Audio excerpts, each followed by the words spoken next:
Shalom, warriors, and welcome to the Daily Warfare Drop with Raphael Rabbi. Today's theme is Finish in Hope. God will still rebuild. And scripture is coming to you from the book of Isaiah chapter 64 through to 66. Warriors, this scripture closes with both repentance and hope.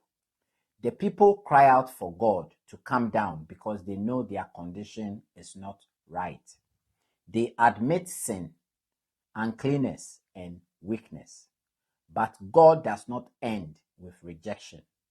He speaks about restoration, new things, and the future He will still establish. Warriors, that is a strong word for anyone who feels tired, disappointed, or aware of how much still needs to change. This reaches daily life quickly. Some of you look at family struggles, marriage pressure, work battles, business uncertainty, or personal bondages and think so much is damaged.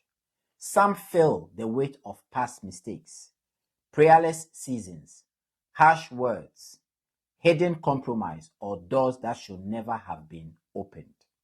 But Isaiah ends by showing that God is still able to rebuild what people thought was far too gone.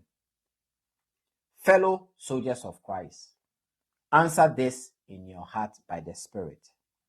Where do you most need God's rebuilding right now? Your inner life, your home, your marriage, your discipline, or your peace? Be honest, because hope becomes real when truth comes first. Isaiah also makes something clear. God is near to the humble, but He resists empty religion. He is not looking for performance. He is looking for the one who is poor in spirit, who trembles at His word, and who is ready to walk differently. Warriors, that means the right ending to this scripture is not pride, not pretending, and not delay. It is humility and realignment. As a father, I've learned this. Even when something in the home has gone off course, you do not fix it by denial. You fix it by honesty, order, and steady rebuilding. Spiritually, it's the same. Now, let's make it practical. Bring God the area that needs rebuilding most. Stop pretending and speak truth in prayer. Shut the door that keeps weakening your peace.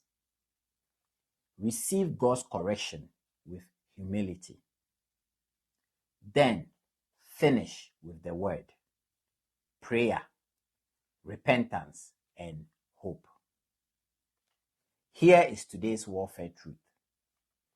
God can still rebuild what is surrendered to Him. Read these scriptures for yourself carefully and let the Holy Spirit lead you into truth and repentance. We shall meet on the battlefield tomorrow. Shalom.